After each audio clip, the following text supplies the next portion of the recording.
Okay. Okay, so what I got is 320 paper.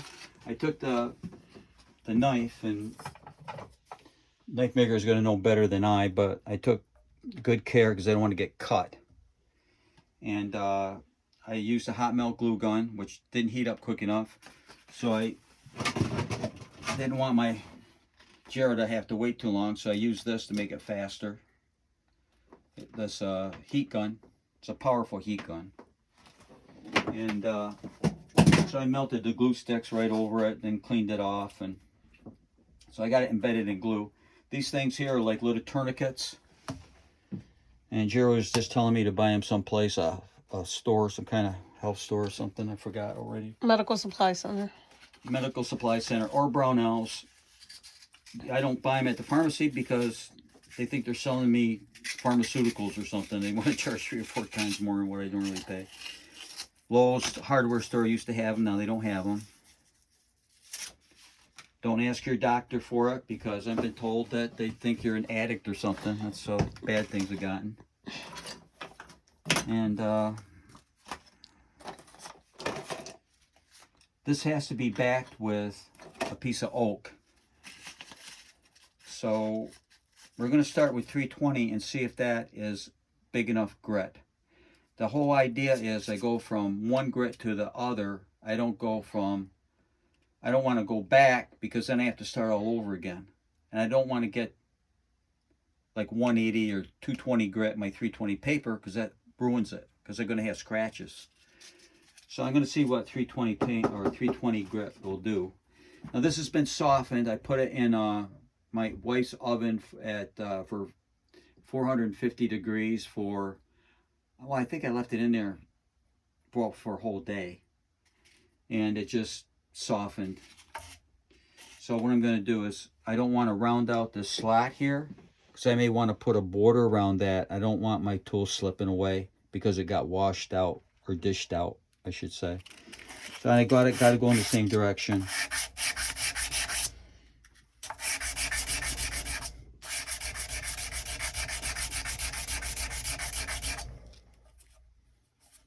And I can see already I got some pits in here.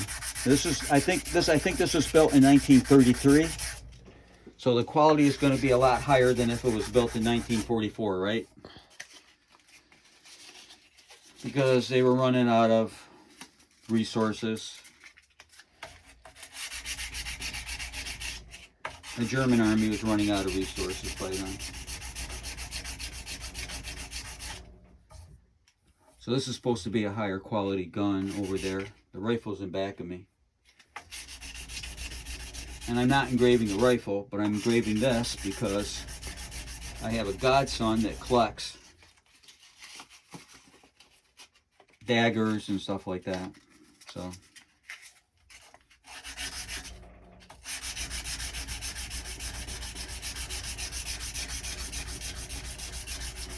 bayonet's matching serial number to the rifle. So my grandson would get the rifle, but he may not be a gun guy. I don't know what's going to be like 20 years from now. With gun control, I may have to weld the gun up. I may have to weld the receiver shut and make it a non-gun. I don't know. I don't want to give the gun out because it's part of who my father was.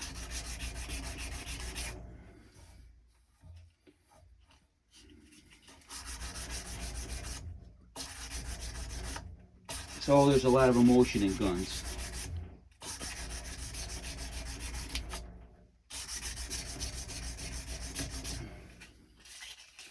In some cases. So if you're dealing with an heirloom, you have to give it more attention because you're dealing with somebody's memory. Could be their dog, could be their father, could be an event.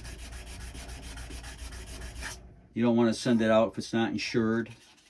Generally, if it's insured, it's not going to get lost. And generally, if it's insured, they're not going to steal it. I did have my case maker lose a gun because he sent it the way the company told him to send it for a retirement party for a big wheel. Someone you would know if I said his name, or at least know the name of the company.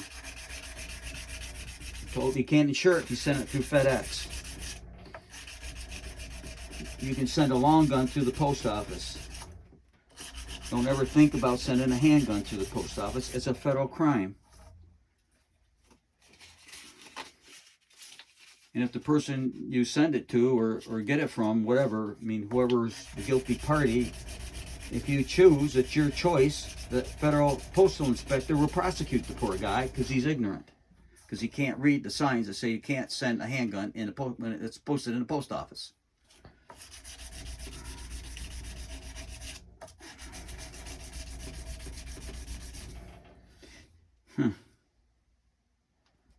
Jeez, I don't know. That may be working.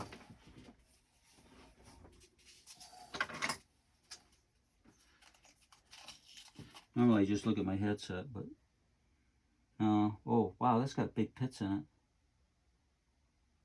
Oh, it's got some heavy-duty pitting in it.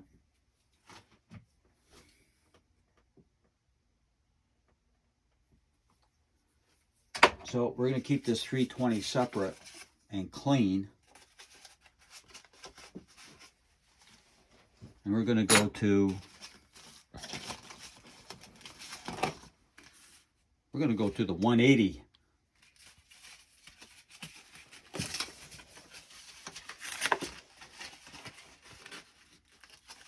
So in between, you have to take oil and clean this off.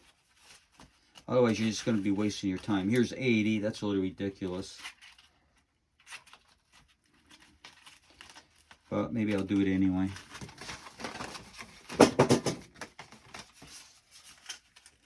Boy, that's pretty rough. Well, we're going to try it.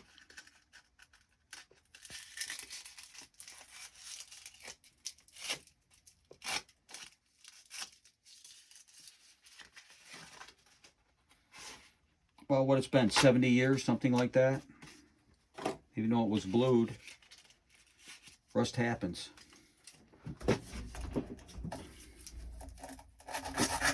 Boy. This paper is special paper. It's a 3M Auto Advanced Small Dent Repair Kit. Cuts faster and lasts longer.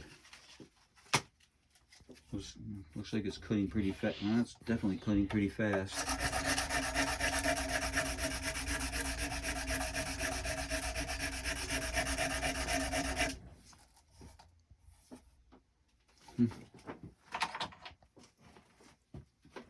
I thought I had here's a headset here.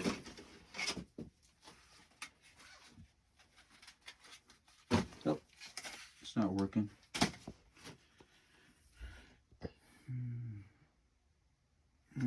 Still got some pits.